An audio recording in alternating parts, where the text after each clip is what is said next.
Have a good day, guys. We had to taste some Japanese sushi. Ayan. Iba't ibang klaseng Japanese sushi ito. And gusto kong i-share sa inyo kung ano ba lasa nitong mga Japanese sushi na ito and worth it ba siya sa kanyang price. Ayan. Yan, habang tayo walang ginagawa sa ating home, syempre hindi dapat mawala yung ating kapartner na lemon juice, Devil Lemon. This is with 9% alcohol pero hindi mo malalasahan, sobrang sarap niya. And ating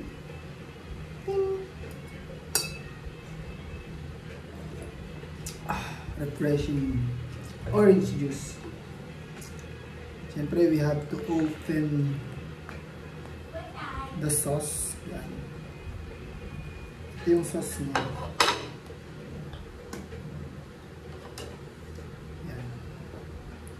So, ito yung nagpapangang sa kanya. Ito yung wasabi. And itong sauce. I think ito ay may konting parang toyo and fish sauce. Tapos lagyan natin sa wasabi. And syempre, we have to mix it. Yeah. Para sumama yung aroma ng wasabi sa sauce. Dahil ito yung nagpapasarap. Ito yung nagpapabuhay. Yung iba naman nilalagay nila yung wasabi sa ibabaw, tapos papatakan nila ng sauce. Yan. Pero para sa akin mas okay na kaganito siya.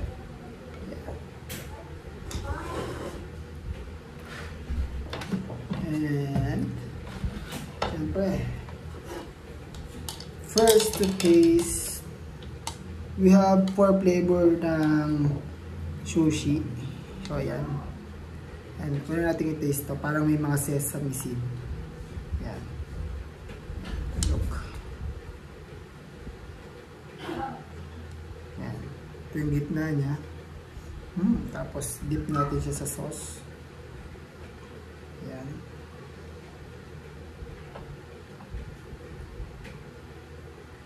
Oh, look at that. Grabe.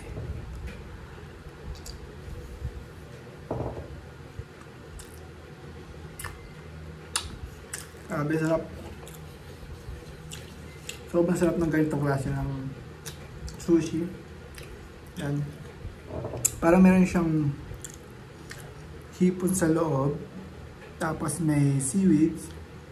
Tempura rice, thick rice. And di ko alam kung ito yung nasa gitna na to. Pero masarap siya.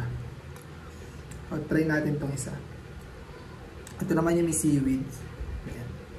Seaweeds, tapos meron siyang shrimp sa gitna. Ito natin dip sa sauce. Yan. Ito yung sauce niya.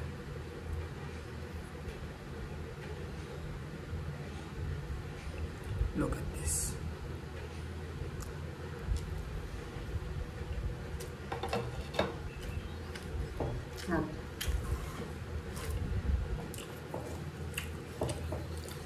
Nagpapasarap talaga yung sauce.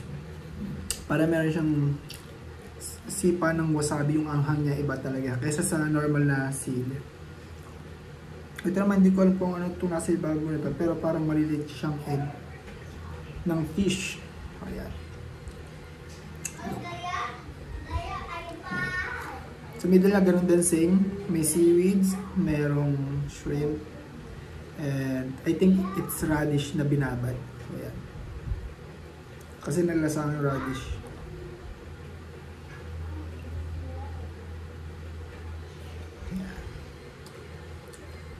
Say, look.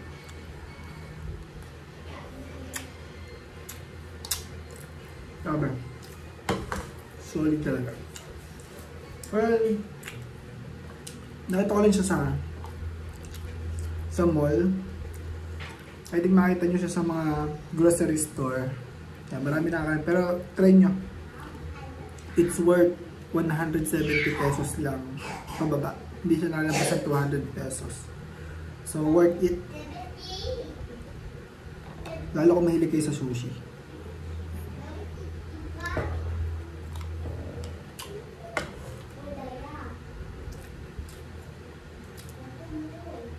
Bato siya sa orange juice and sa lemon juice.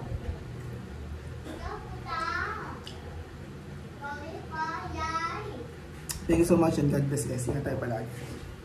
And bye.